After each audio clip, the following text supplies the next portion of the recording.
Not quite famous, not quite famous, not quite famous. We're almost there. Not quite famous. We're almost there. Not quite famous. But we're not quite famous.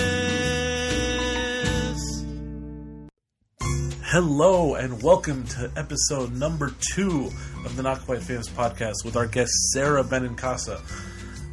Yes, number 2, episode 2, numero dos, Yergu, for all you Armenians out there. Yes, we got through the hurdle of the first episode. Now we're going right into the second one.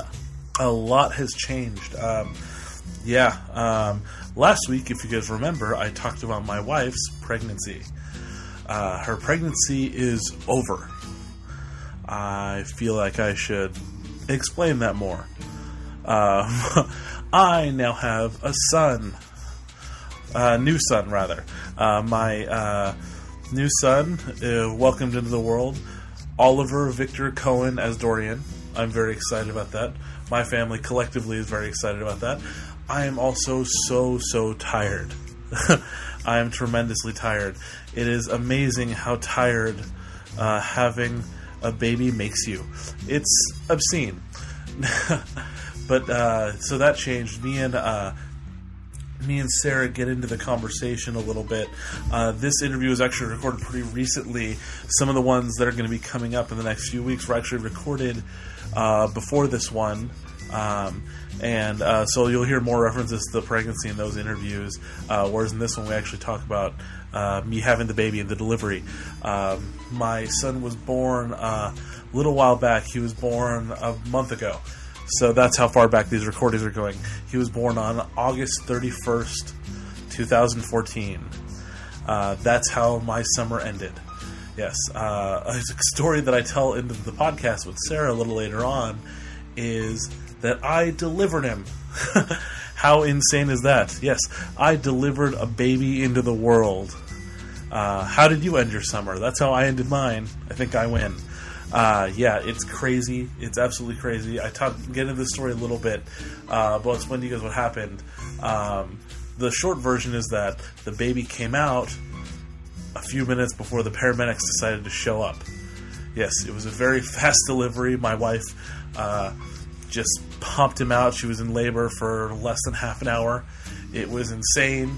I'm freaking out because this is my first time going through all this. I've never been through the delivery and the pregnancy and all that stuff like that, so I'm kind of, for the first couple minutes, I'm just kind of chicken with my head cut off, essentially, just kind of freaking out.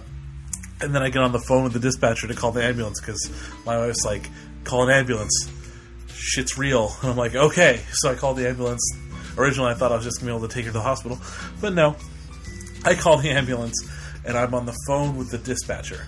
And she was not nearly as calm as I needed her to be, is the best way to describe it. She was like I just imagine her holding her palms flat and fanning herself hysterically as she was on the phone with me. That's how this dispatcher sounded. It was not conducive to me calming down. But then she starts walking me through things. She started walking me through all the stuff. Like, we'll make sure this is taken care of. Make sure you're ready for the paramedics, things like that.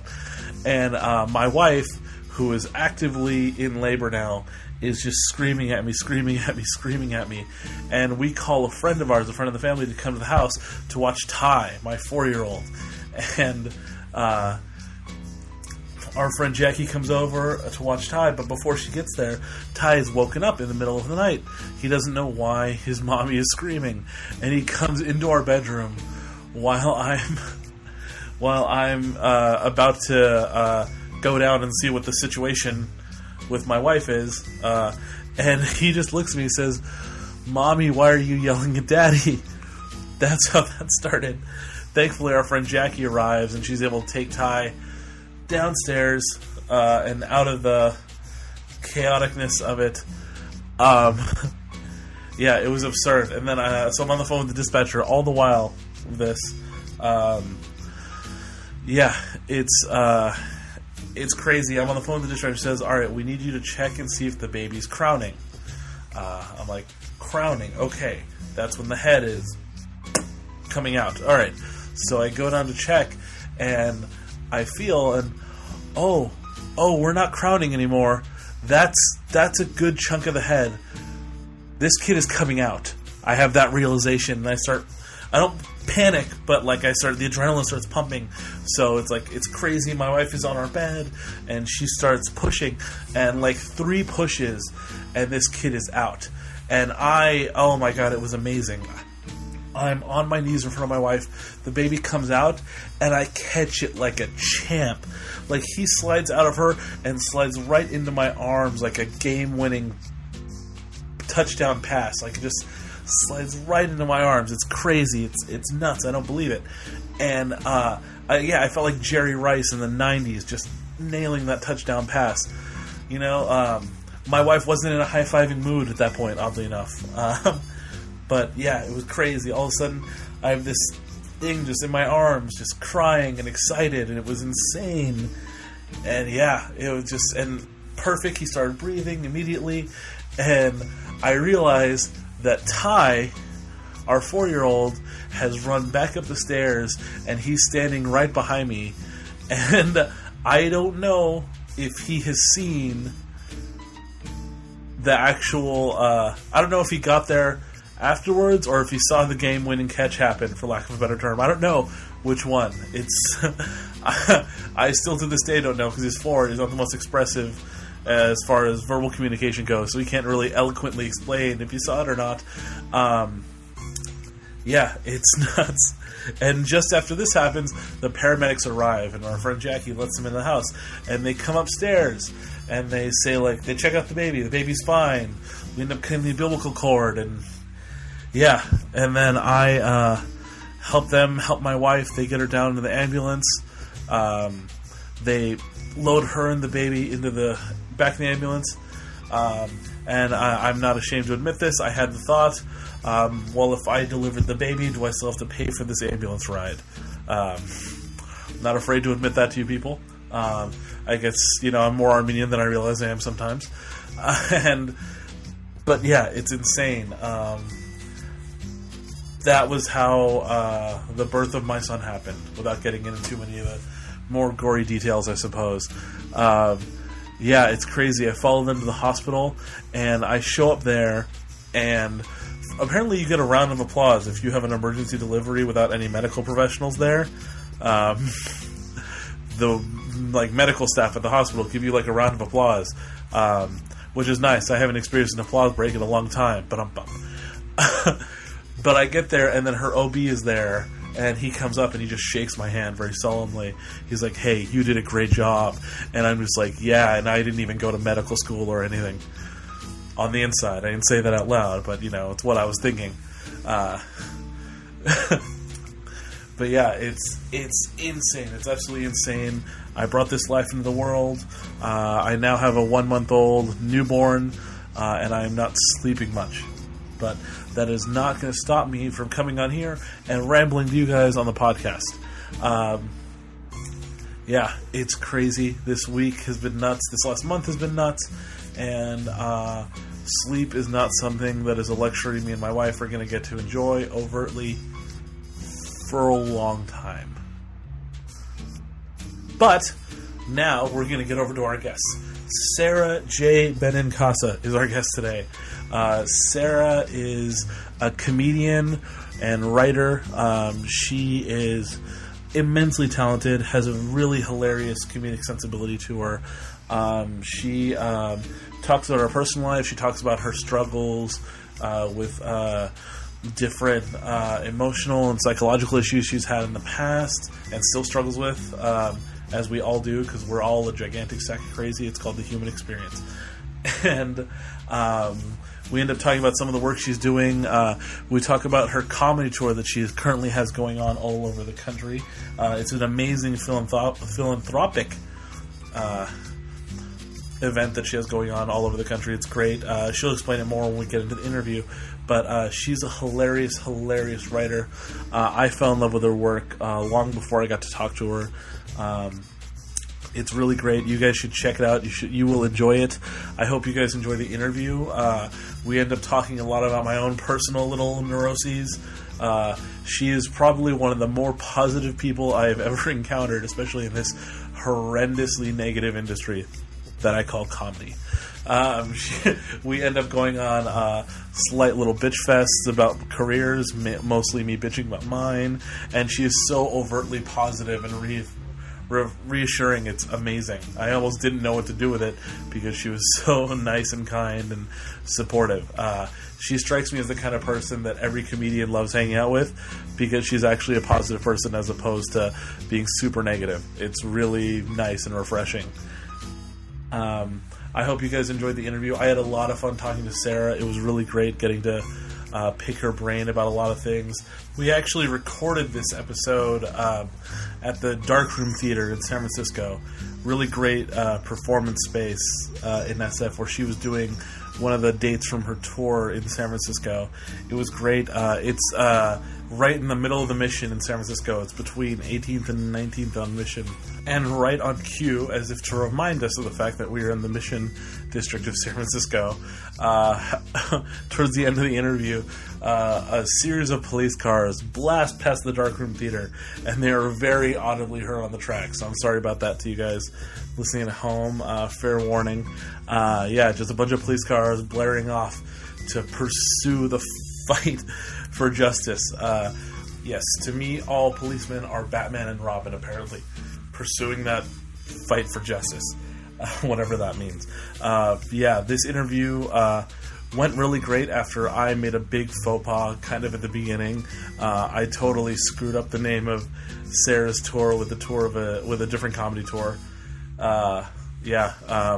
Because I don't do homework or research before an interview and screw up really easy details.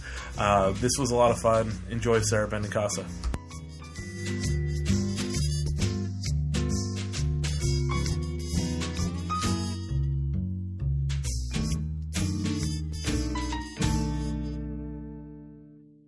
So we're sitting here with Sara Benincasa, hilarious comedian, writer, lover of small dogs. Yes, I love small dogs. They make me very happy.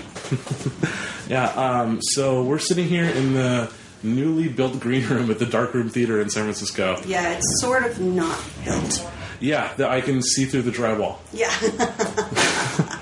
Which is still a lot better than a lot of performance spaces in San Francisco. Absolutely. But or anywhere, really. Yeah, it's warm in here. Like, it's I'm okay. schwitzing. Okay, so I'm not having just a big guy moment. No, it's legitimately hot it's in here. legitimately warm in here. Okay, yeah, that's good. That makes me feel better.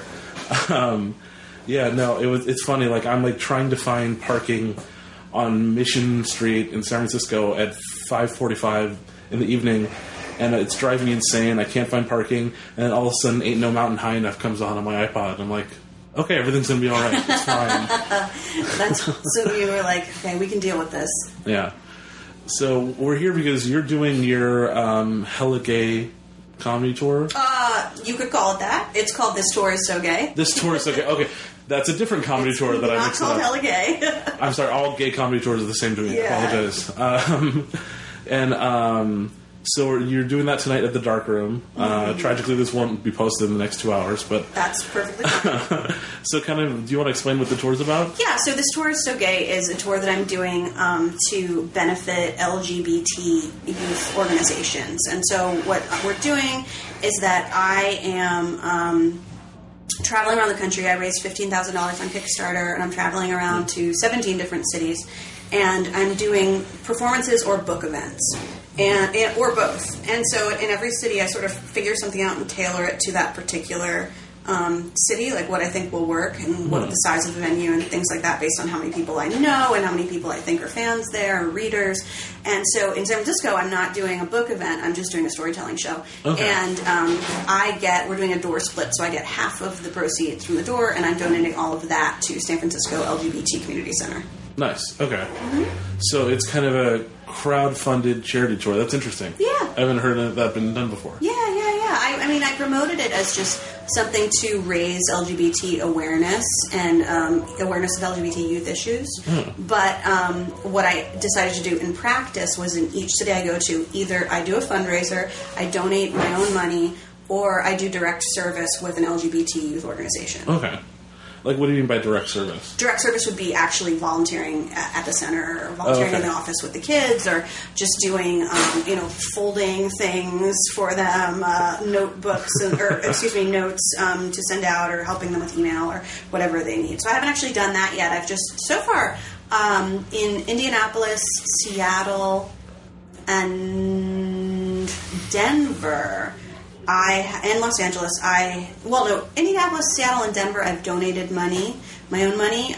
In Los Angeles, I did a fundraiser at Meltdown Comics in LA. Oh, I love that place. Yeah, it's great. Yeah. And here I am doing a fundraiser at the Darkroom. There you go. Yeah. So awesome. I will make sure. When's the next date that you're doing for this? Let's see. The next date that I'm doing is I will be in Asheville, North Carolina at Malaprop's bookstore on October 8th. And then I will be at a bookstore called Women and Children First in Chicago on, I think, October 23rd. But you can go to sarabenincasa.com/shows and find all that information. Nice. I'll make sure we get this out before those next couple dates. Just Great. A little more awareness. That would be awesome, yeah. So I'm kind of curious. Like, I was expecting. So this is a storytelling show. I was expecting it to be a stand-up show. Nope. Okay. Well, it's a comedy storytelling show, and that's something I'll set up with the audience that I'll explain to them in advance so that they know. That seems like a thing that's gaining a lot of steam. I've noticed. Like, there's a lot more storytelling events kind of happening. Like, it seems like just as many of them are popping up as like new comedy shows sometimes. Oh, absolutely. Yeah. Yeah, I mean, storytelling is getting really big, and especially with the rise of the Moth Radio Hour and all kinds of different events. It's been really great. I mean, This American Life is a storytelling success. And so if you can go see a live version of something like that, people are really into it. Yeah, no, the closest thing to that I've done personally is they started doing Right Club in San Francisco. Oh, cool. And I did the first couple of those. And those were a lot of fun because, like, my stand-up is completely not story form at all. I do one-liners. Okay. So, like, it was really nice to kind of stretch out and be able to take my time and build up a moment because I have no idea how to do that as a comedian on stage. I have ADD, I guess. I just have to go from joke to joke to joke. It's really, I find that storytelling shows can be great for stand-ups because it forces you out of your comfort zone and it forces you to, I always tell people to tell a story as if you're just sitting down at a dinner party and you're just, sitting down and for some reason you've got the floor and you're going to tell a funny story. That's the best storytelling shows feel like that to me. What's great? The great thing about Right Club is that, like, you're always going up against just people that are just writers normally, so they have no idea how to be in front of an audience. Which is really so it's very awkward. Yeah, writers. Yeah. I mean, I sort of live in both worlds. I live in the comedy world and then I live in the literary world because I'm an author, and so a lot of times writers are not very adept or they're not very comfortable on stage. Yeah. And so for me, when I do a book event, I always like to have a local comedian tell a story before I read because that makes it more interesting because I get very bored at readings. I don't care. I'm like, I want to hear you read. I'll go, and this is Neil Gaiman. But anybody else, I'm just like, whatever, I'll read it on my own. So I want it to be more entertaining and interesting for the audience. I love that. Like, you're going to meet Neil Gaiman, but you want him to do something besides what he does that makes you love Neil Gaiman. Yeah, that would be really funny if I was like, dance, Neil Gaiman, dance. No, he can read the phone book, and he's great. I've seen Neil Gaiman. I've met him at like a convention or something a few years ago, and now I'm just imagining him breakdancing. It would be on amazing. Like a cardboard box or something. I interviewed him in a bathtub once. He did your web series, and him and Amanda Palmer, and he's great. He's so inspiring and funny and just delightful.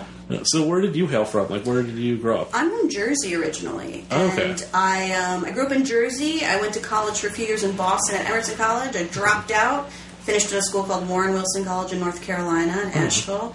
And then I did AmeriCorps for a year in the Southwest. And then I went to New York for grad school. And I did my graduate degree in teaching at Columbia. And while I was there, I started doing stand-up. And so I never, after that, I didn't teach anymore. Like, I just did stuff during the day to make money, and I did stand-up at night. Yeah, it's kind of funny. Like, once you hit that stand-up bug, it's amazing how many plans and money invested into an education just falls away. Oh my God, yeah. I mean, I was at this Ivy League university doing a 1-year program that I managed to stretch into 3 years because I just started going part-time. But it was a great experience, and I have a very fancy degree that I don't use. Okay. But it's I'm glad that I had that experience, though, because I got to student teach at the Bronx High School of Science, which was really amazing. Okay. Those kids are awesome. It's this really competitive public school. And, Like, what age group was it? Yeah, well, it's high school, so it's a high school, okay. Yeah, so it was awesome. They were so brilliant. Nice. So, like, the whole thing with, like, I know the stuff you talk about in your book, all the agoraphobia stuff, agoraphobia stuff, that happened in college, right? That was, like, when you were at Emerson? Or? I was at Emerson College, and so my agoraphobia really grew from when I was 10 until it sort of hit its peak when I was 21, 22. And I dropped out of Emerson College because of that. Oh. And started doing therapy to get better, and so it's been, it's pretty well under control now. I still have problems with it sometimes, but I know when I need to bounce back and when I need to ask for extra help. Yeah, I feel like I know your book. I've met people who your book kind of helped self-diagnose, and they kind of started reaching out and getting help and things like that. That's awesome. That's really great to hear. Yeah, I personally never had to deal with any agoraphobia stuff. I was kind of the opposite. I never wanted to be home because I was always fighting with my parents when I was younger. But like a lot of people just completely aren't aware of their own emotional issues and things like that they have going on, and they don't realize kind of how that affects other people. And it's nice, like people like you and a few other, like I know a lot of comedians, guys like Dana Gould, for instance, really open about that, about how they got help. He's so talented. Hilarious guy. And very open about how he, his friend that he pays to see once a week, I think is how he described it. And I think Marin has done a lot of great work in that area too, just talking about therapy and talking about recovery and making that sort of part of the common language of that show. I think has been really great that he's done that. Yeah, it's kind of amazing how many comedians, people don't realize, all of us in this like weird lifestyle we're in, how many, like, it's this whole sad clown thing. Yeah, it's really interesting. There are a ton of comedians who are dealing with mental health issues, and some are self-medicating with just alcohol and free drinks at bars every night. Oh, yeah, I sang that tune for a long time. Yeah, it's a fun tune to sing until it's not fun anymore. Yeah. The lifestyle that we lead, I think, and again, more and more I'm writing, so it's a little bit different. I'm spending a lot of time writing, and then I go out at night to see my friends' shows. But I feel like I can see it from both sides now, the experience of how being a comedian is actually sort of not necessarily a healthy one, unless you really struggle to make it a little bit, yeah. You have to really be dedicated to yourself and taking care of yourself, because otherwise you're going to be, a lot of being a comedian, as you know, is, and as I'm sure your listeners know too, from listening to your show, is hanging out. And it's hanging out in bars where sometimes you don't get paid, you get paid in drinks. Exactly.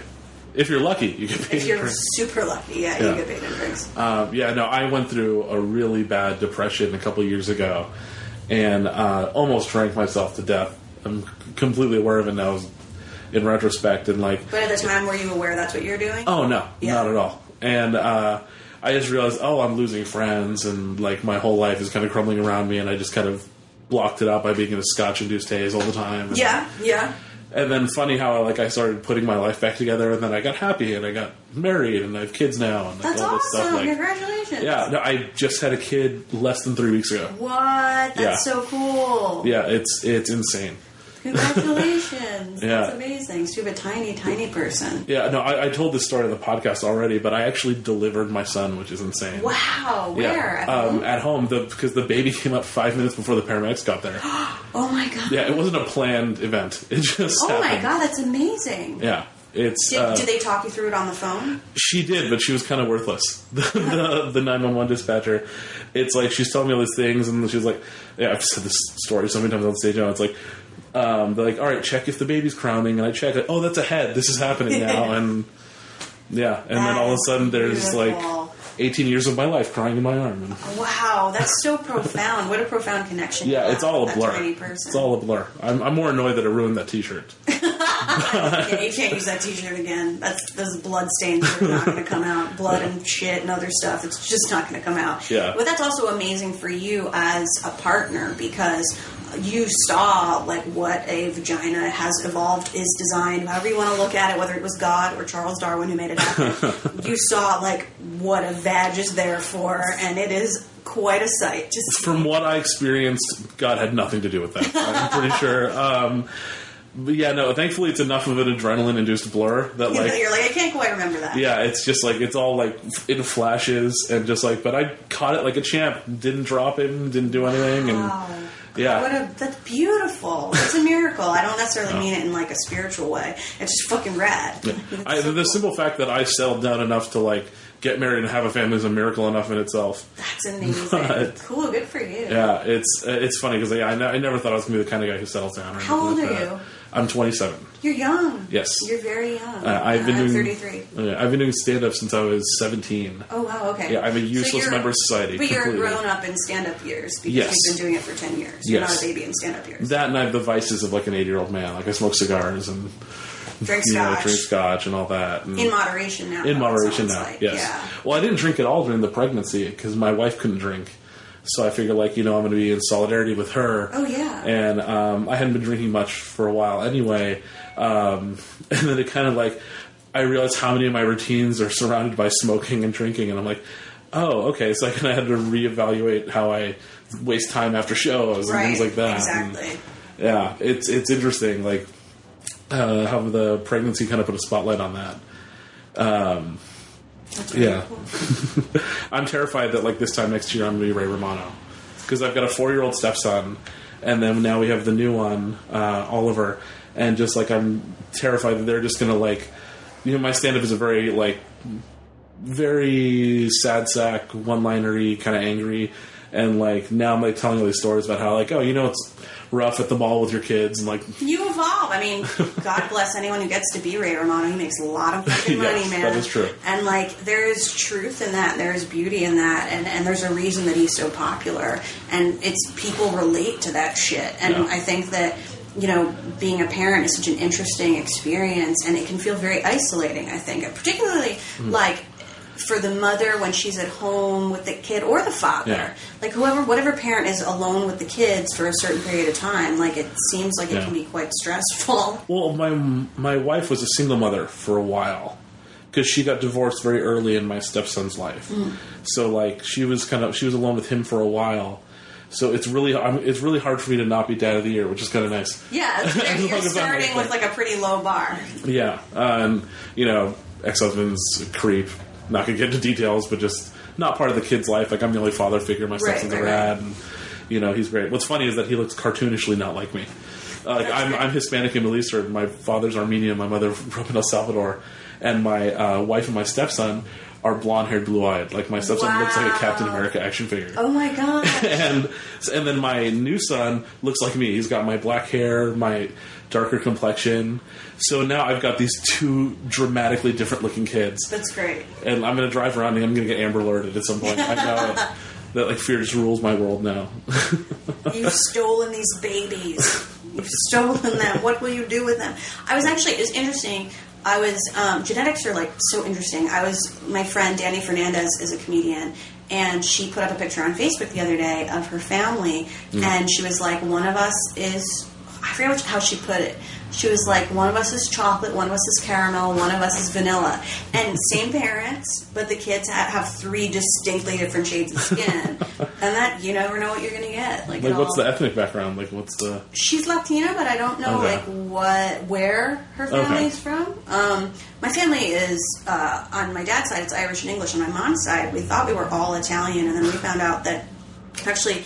I'm not 50% Italian, I'm 11% Italian. Okay. And the rest is a mix, mostly Palestinian, but some of Really? it, some of it a little bit... That's out of left field. Totally out of fucking left field. But we did have, there was always a rumor in my family that one of the, great-grandmothers had actually emigrated to Sicily from the Middle East, from Jerusalem specifically. And that story checked out, apparently. And it fucking checked out when we did 23andMe, Ancestry. We all, a few of us did different things, and we were all like, wait, what?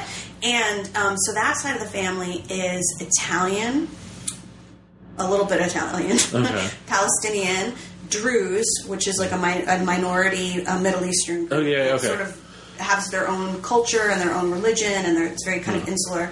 And then a little bit Jewish, and Spanish, and Basque. Okay. So a lot of like sort of historic enemies, you know, That's true. like Jews and Palestinians. Just your entire, all your ancestors make love, not war. Yeah, they were all just like, hey man, it's cool. Either that or rape happened. A lot of rape. It was either like the most loving or the most violent way. I like to think that your family was more like Nazis with French girlfriends. Like, it's Yeah, more like I like that. to think that that's what happened. Yeah. They were just like, oh, okay. So I have no idea one way or the other. And you know what? That's funny. I was thinking about talking about this because tonight's gonna be really like loose, and my show tonight's gonna be really loose and free form. And I just kind of wrote down some notes and was like, I'm gonna. This isn't the most formal venue. No, like most of the shows are more improvised. Yeah, and I was thinking about it, and I was like, what if I make that joke about like rape? And I was like, I don't know if you can do that in San Francisco. Like, the crowds can go either way here. I feel like They your love it. crowd, you could probably get away with it. I hope I could get away with it. Because it's not something I would do at, like, the Punchline. Yeah. You know, with, like, I did Punchline last year with Jonah Ray. We split a bill for 2 nights. And the audience was great. They were so great. They were so warm. I love it. and It's my fun. home club. Love that place. Great. Okay. Awesome. But there were certain places I wouldn't go with them. I like nudged it a little bit, and then was like the particular crowd that came out, because they're very like it was almost like a hip NPR kind of crowd that came out, because they coming out for Jonah, you know. I was along for the ride, and they were a great audience, but there were certain things I wouldn't go for, and I don't know if that was me being scared as an artist, or if it was. If I was taking the temperature of the room correctly. Yeah, I feel like Jonah pushes his audience a little bit. He does. He was so funny. He was drunk one of the nights, and he was still so fucking funny. Jonah, no. It's crazy. He was just great. I love when I see, although we were talking about vices earlier, I can't drink before I go on stage because I forget jokes. But I learned that lesson pretty early on, too. oh, yeah. I was just like, ugh. But when I see comedians who can go on stage fucked up and do great, like I saw Mike Kaplan one time. He was coming down off mushrooms, and he went on stage with like weird notes he'd scribbled on a napkin in the midst of his mushroom haze, and he was so funny, and he was actually funny. It wasn't just, haha, look at this fucker, he's so high. It was actually funny, like, oh, these are well-crafted jokes that you just wrote in this mushroom-induced haze. Have you ever had an audience send you drinks, like, incessantly on stage? No, I never have. I was doing a casino up in Oregon, and I have to do 2 shows, and during the early show, they're just said, like, they asked my feature act, like, what I like to drink. So they kept sending me up scotches, like, oh my god! And I'm like, I'm still going to do a late show after this. Wow! So that sounds like a really nice club owner. Yeah, well, it was just audience members. The audience was buying them. Oh, that's fucking because after like 35 minutes of my set, like they were all having a good time, they were laughing, but they're like, it's one of those places where they can all stay for the late show if they want. Okay. So like, we're gonna have to be here for another hour of this. Let's just get them drunk. That's how we're gonna entertain ourselves. And like I've heard that happen to a couple people at places like Edinburgh and things like that. Like great. audience just get them drunk. Like that's how they're entertaining themselves. That's they're just fabulous. Yeah, that's very loving and caring. Yeah, it doesn't lead to the healthiest lifestyle as a comedian, but oh, absolutely not. But yeah, I understand totally. Yeah, it's interesting. Trying to maintain your own mental health and physical health as a comedian is difficult. Yeah, there are some people who are on the road so much, and I don't know how they do it. I've never been somebody who's done the road a ton. I'll go out for special dates, or like when I was workshopping, I did a one-woman show called Agorafabulous, and I was workshopping it for a while, and I would just like work it out in little rooms. I did it here. Was that before or after the book? Before. Okay. So I actually wrote my memoir, Agorafabulous. I wrote it kind of on stage. I started out working out some of the stuff in stand-up. I realized it wasn't right for stand-up, and so I started doing it as a one-woman show at like theater festivals and stuff. Okay. Or like places that were comedy festivals that let you do longer form stuff. I was really inspired by like John Leguizamo and Margaret Cho and people who did these one-person shows, and so that's how I eventually ended up writing the book. Mm-hmm. That's how I got the book deal. That's how I wrote the book, and now the book is I just wrote the pilot for USA. So okay. We're waiting to hear if it gets ordered or not. Nice, yeah. I was adjusting. I love that. I thought I was going to get to be comfortable. I'm like, no, I'm too far away from the mic. Like watching the levels just crack. Yeah, no, I keep wanting to like do more writing stuff, but then like again, my stand-up style is all one-liners. So just like I feel like every time I try to go in that direction, unless I'm writing something that's like, less than like 50 pages, like it's just not going to happen. Yeah, you got to gotta do what's right for you. I mean, for me, doing one-liners wouldn't work. I would suck at it. But I'm pretty okay at telling stories. Yeah. And so that just comes more naturally to me. And so you have to, I mean, you can tell when you see a comic who's trying to force themselves into doing material that's not them. Like, that comes across so quickly. So you just got to do what you're good at, and that's okay. Well, what's funny is that, like, the last, 2.5 years, since I met my wife and all that, is that these cartoonishly ridiculous things have happened to me. Like, including delivering my own child, which was, my life reads like a sitcom a bad sitcom from the 90s. Like, me and my wife eloped in the ICU of a hospital and things like that. It's insane. It's like all these weird events happen that if I tried to actually write this story, no one would buy it in a million years. No literary agent or anybody in the Writers Guild wouldn't touch it with a 10-foot pole because it's so absurd. That's really cool, though. You would be surprised. I mean, if you start doing it as essays. Start doing, I love David Sedaris. He's great. Oh, yeah. And he writes about some pretty outlandish shit. Yeah. That, just try writing an essay for, Thought Catalog or for, submitting to different websites. I mean, I write essays for Playboy.com, which is, really fun.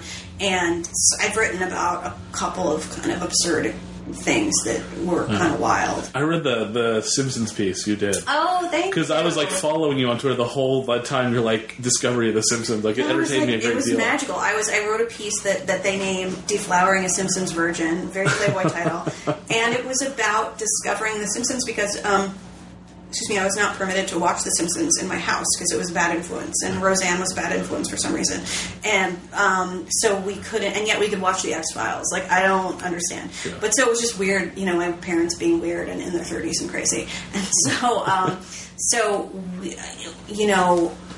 now, I mean, I've seen this. I had seen an episode here or there with different boyfriends or whatever, and I'd been around it and tuned in, and I kind of it's hard not to. I'd imagine sure, it's such a pop culture. It's so everywhere. But the first time I dedicated myself to sitting down and really paying attention and watching several in a row was this recent FXX marathon, Every Simpsons Ever. So I wrote about that for Playboy, and I got a really nice response from people because it was actually a pretty tender essay, despite the title. It was a beautiful piece. Oh, thank you. It was. A lot of it was about finding communion with Lisa Simpson, and I kind of wish I had watched the show when I was growing up because I would have felt a kinship with her and with that character. Yeah, it's funny. It's really entertaining how I love comedy. I've loved comedy my whole life. My father loved stand-up, so I got exposed to it at a very inappropriate age, realistically. And I'd watch things like The Simpsons and things like that. And the first two comedy albums I ever got into were Rodney Dangerfield's No Respect album and Dana Gould's first album, Funhouse. Oh, cool. And then I fell in love with The Simpsons, I really fell in love with it when he was writing it, and I realized I didn't know he was writing it until long afterwards. And I'm it's kind of funny how the comedic sensibilities are all the same. It's you realize really in retrospect. He's just, I can't say enough good things about Dana. I mean, I don't know Dana that well. I did his podcast, which was really exciting. I did a live show with him, actually, this year in San Francisco. I did his live show with... Oh, the one at Sketchfest? Yeah, with Stephen Tobolowsky. It was really cool. And then he wove that into this 3-hour epic podcast. Yeah, the amount of post-production he has on that show is Dana ridiculous. Dana just does so much. It's amazing. There's the staging and all the imagery and all the stuff that he does. He puts so much effort into it. For me, I used to do a podcast called Sex and Other Human Activities, and Marcus Parks, my co-host, who was the producer, he did some basic production. He can do advanced stuff, but for us, we just decided to do something basic. Yeah. And it was and it sounded good. I think it sounded good. But then I listened to Dana's, and I'm like, holy shit! This is a full NPR experience. Yeah. Does he hire staff to help him with that at all? He has to, right?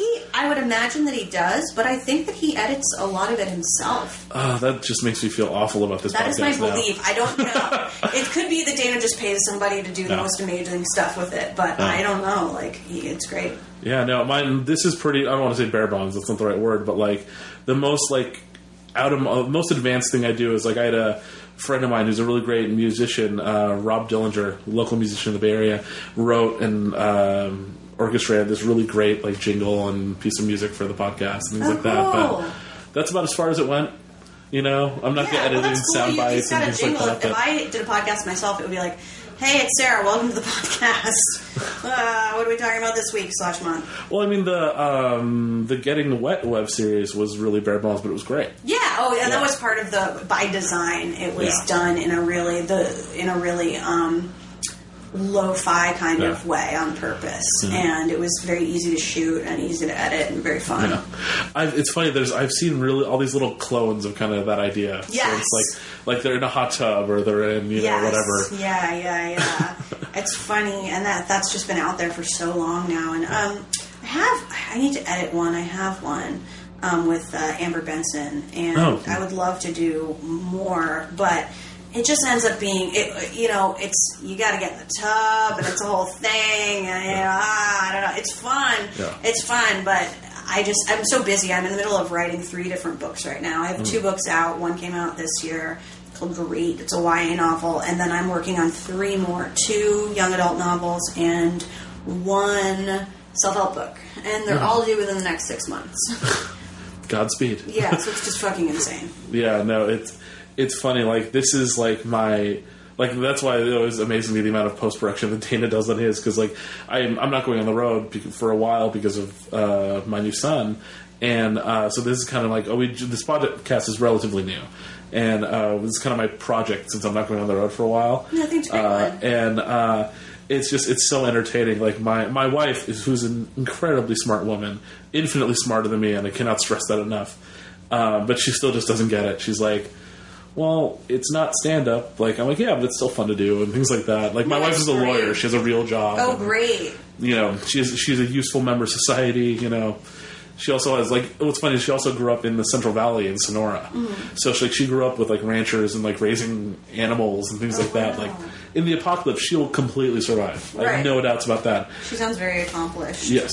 She's way too good for me. If I hadn't killed on stage before I met her, never even would have made eye contact with me. Not even a little bit. Great, though. You did.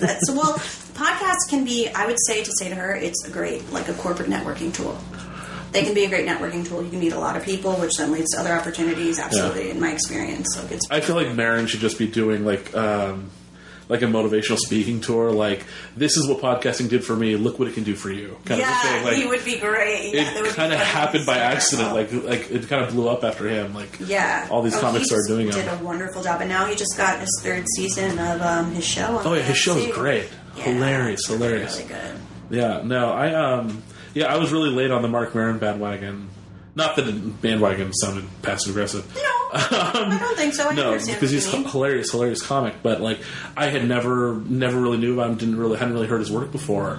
And then, 100 episodes into the podcast or something like that, like, I finally started listening to it, and it's great. He's I told him he hilarious. should either be a therapist or someone who breaks people in the CIA. I think he probably would rather be someone who breaks people in the CIA. I think that would be his preference. Well, he strikes me like one of those guys who, and I've met him in passing. I don't know him well at all, but he strikes me as one of those guys that thinks that they could probably work for the FBI, and they're realistic probably just going to be in jail. You know what? I just think he's a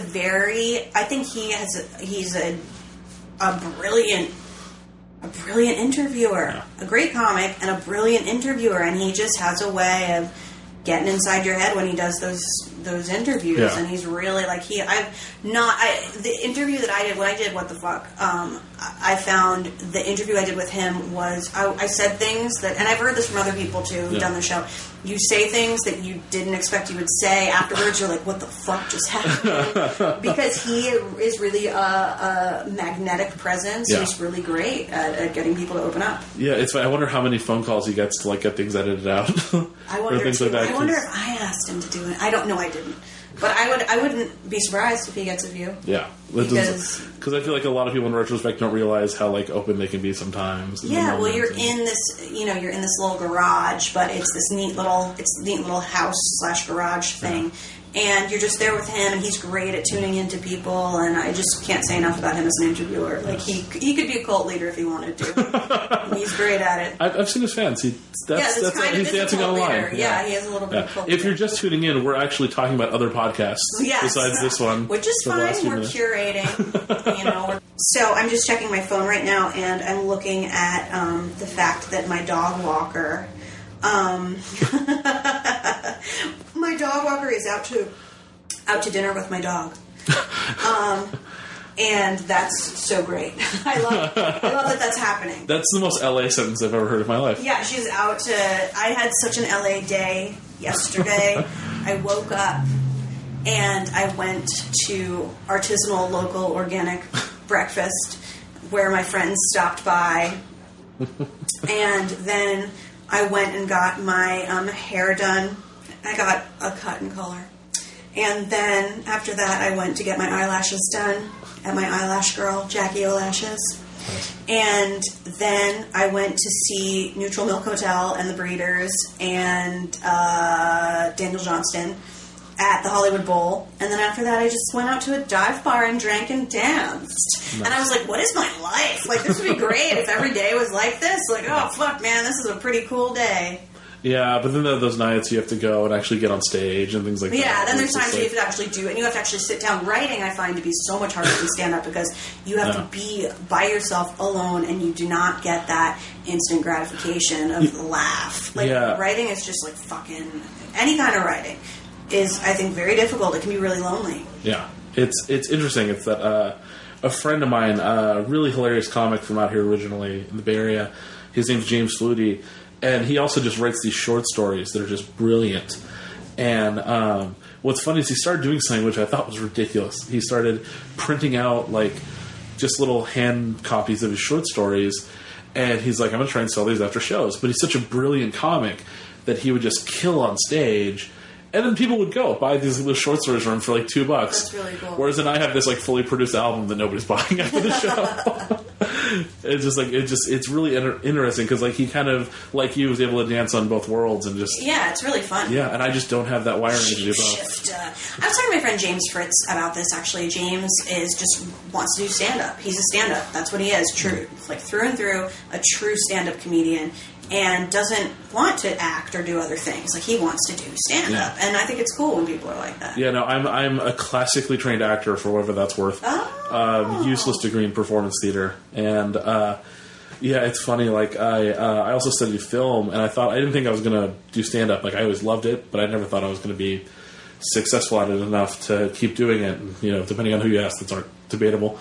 But I thought I was going to be like the next like Woody Allen or Kevin Smith, more realistically, probably. I love him. And yeah, so do I. I'm a big fan. And I really want to see Tusk. Like, I'm waiting for a chance to see it. I haven't seen it yet. And I wrote and directed a bunch of films, like maybe a dozen or so over the years. Some of them went to festivals, things like that. Won some awards here and there as a writer. Never got a mention about anything as a filmmaker. I'm like, oh, I'm not a filmmaker, is what I realized. You go in the direction of like where the money and the accolades are coming from, and hopefully they're coming from somewhere. I keep hearing there's money eventually. Yeah, that's what I keep eventually hearing. Money shows up, apparently. That's allegedly what happens. Oh. No, it's funny. Because I've been doing stand-up for 10 years, and, I'm kind of slowly becoming a road dog, which terrifies me. Like, I make a living on the road and things like that, and I feature for a lot of other comics and things like that, but it's that I, haven't hit the TV exposure yet, anything like that, so I'm just kind of like looking at my watch, watching friends of mine tape Comedy Central hours and stuff like that. I'm like, it happens. You're 27 years old. I mean, you're young. There are people who don't get their Comedy Central habit. There are people who never get it, and there's people who don't get it till they're in their late 30s or into their 40s. Like, there are people who don't break until they're much older. I have a friend who just got his own TV show, a network TV show, and he's 41. And he's been doing stand-up for like 10 years. I always try to tell myself the Dangerfield story. Like, he didn't get Ed Sullivan until he was like 47 years old or something. Wow, that's cool. Yeah, I'm like, all right, it's okay. Just tough it out. I have a friend who just got a big role on what's going to be a really popular Amazon show, and he's 46. And like, not that you have to wait that long, but I'm just saying to make yourself understand that success happens at all ages. Oh yeah, we're in the Mission in San Francisco. Yeah, we're definitely in the Mission. I mean, not everybody is like Bo Burnham, who's such a young dude, right? And that's not what happens for everybody, and that's okay. Like, you sort of end up, I think, you just see where it goes. It's hard work and like some luck, I think, from what I can tell from watching these people's careers. Yeah. So I was like at the end of high school when I started doing stand up. Like, how long was it between college and like when you started doing comedy? I started doing comedy when I was 25. Okay. 25? Yes, I was 25. Yeah, and then I'm 33 now. I'm almost 34. So you've been doing it longer than I have at your young age. And I hear that a lot from more successful people. well, my success has not come as much from comedy, and at least financial success. Like, my income comes from writing. And I do make money off comedy for sure, and I've done some things that I've gotten to make money off of. But, for me, comedy is something I love to do. It's something really fun. It's an experience that I like to have and help create for other people. But if I had to truly characterize myself as, like, what do you do for work? I'd say I'm a writer, because and sometimes it's writing comedy. But, I guess I did comedy. I did stand-up pretty steadily for 4 years, and then I got more into writing. Okay. And so I started to sort of get into that more and to do more, like, long-form stuff, longer performances, storytelling kind of stuff, and kind of moved into that. So the stand-up came first before you really started writing? Stand-up came first. I mean, I always was a writer my whole life, but stand-up seemed to be the way that I could get my writing out into the world. For me, it was like when I was doing theater stuff in college, is that, like, my big limitation as an actor is, like, I have such a hard time trusting a scene partner to do his job. And that's what I loved about stand-up, is that, like, no crappy director, no shitty choreographer or whatever. Everything is on me. Yeah, you just have to trust you. Yeah.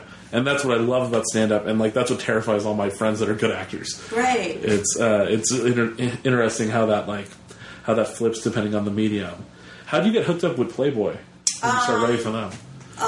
Mark, they just relaunched their website like 3 weeks ago to become a suitable for work destination. So they've got, like, the girls siloed off, and you can click on girls and see the girls. But I imagine that's actually how they describe where they put the girls. Like, they're siloed off, yeah. But they're in the shed. But they want it to be the kind of thing where you can go and you can read an article about The Simpsons. They want it to actually be a gentleman's kind of magazine. Exactly, which is what it was in the 60s and 70s, yeah. And that was sort of Hef's original vision. 50s, 60s, 70s was very like, the Playboy reader is smart and intellectual and sophisticated, and also likes to look at tits. And that's great. But also likes to smoke cigars and learn about fine bourbon, and is a connoisseur. And I mean, Playboy had essays by Betty Friedan and had work by Margaret Atwood and George Plimpton, and they did have, like, a huge interview with Martin Luther King Jr. in, I think, the 60s or the early, I think in the 60s. Dick Gregory, all that stuff. Yeah, I mean, nuts. They have like a lot. They have this history of Barbra Streisand was on the cover in the 70s. Like, they have this interesting history.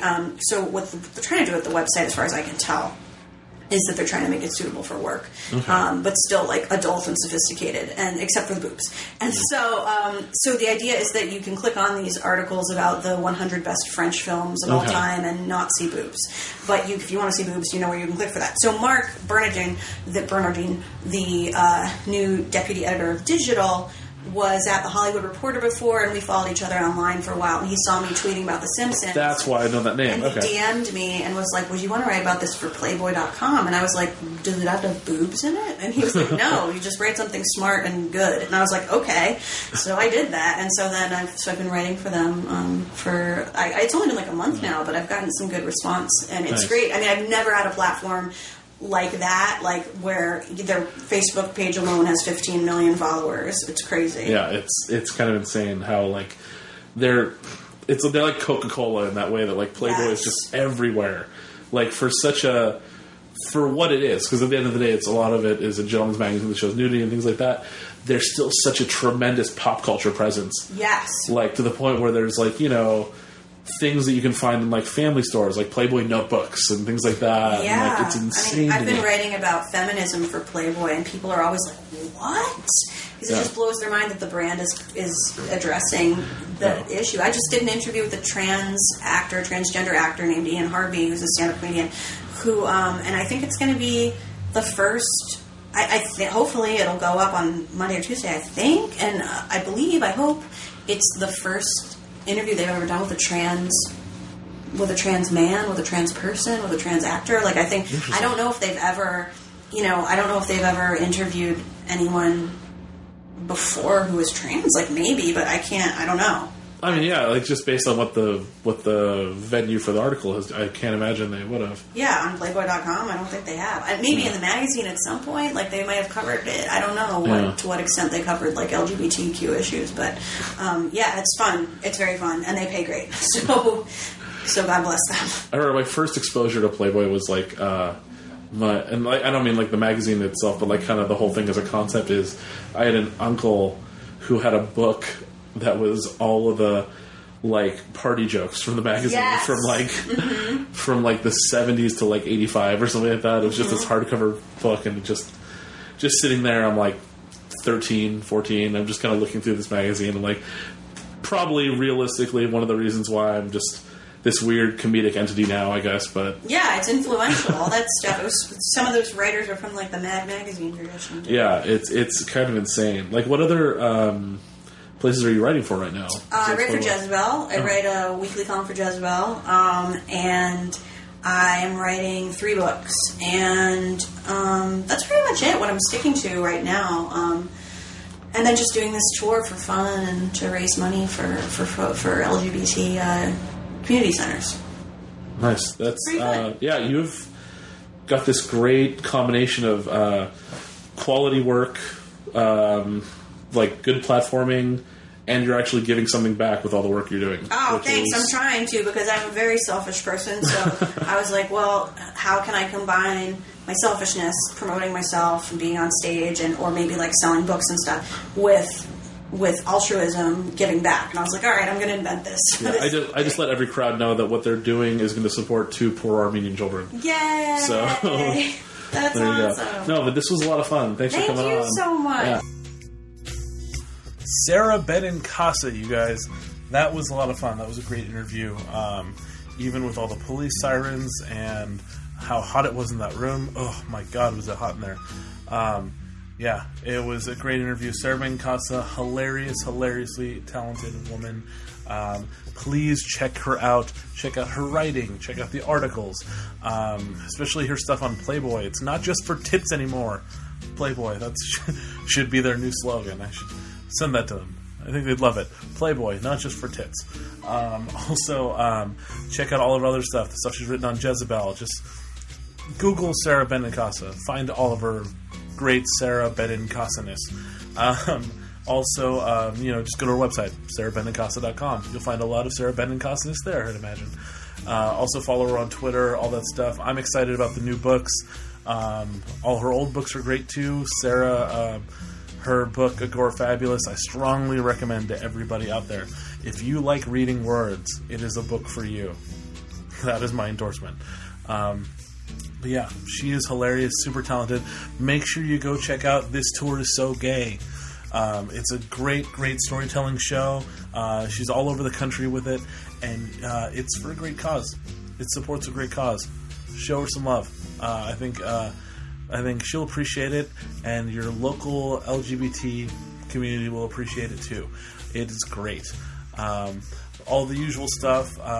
Once again, Rob Dillinger composed and wrote all the music we had on here. You can find him at robdillinger.com. That link will be in the show notes, because like me, he has a name that is annoyingly hard to spell. You can find me on Twitter at Greg Asdourian. You can also follow the show on Twitter at NQFpod. So that's twitter.com/NQFpod. You can also find me and the podcast at gregasdourian.com. You can follow us both on Facebook, facebook.com/gregasdourian, facebook.com/NQFpod. Check us out on there to stay up to date when the new episodes come out. Thanks again for checking out the podcast. Hope you guys enjoyed it. I'm going to go lay down for probably less than 30 minutes before baby starts crying. That is the world I live in now. You guys have a good one. Take it easy.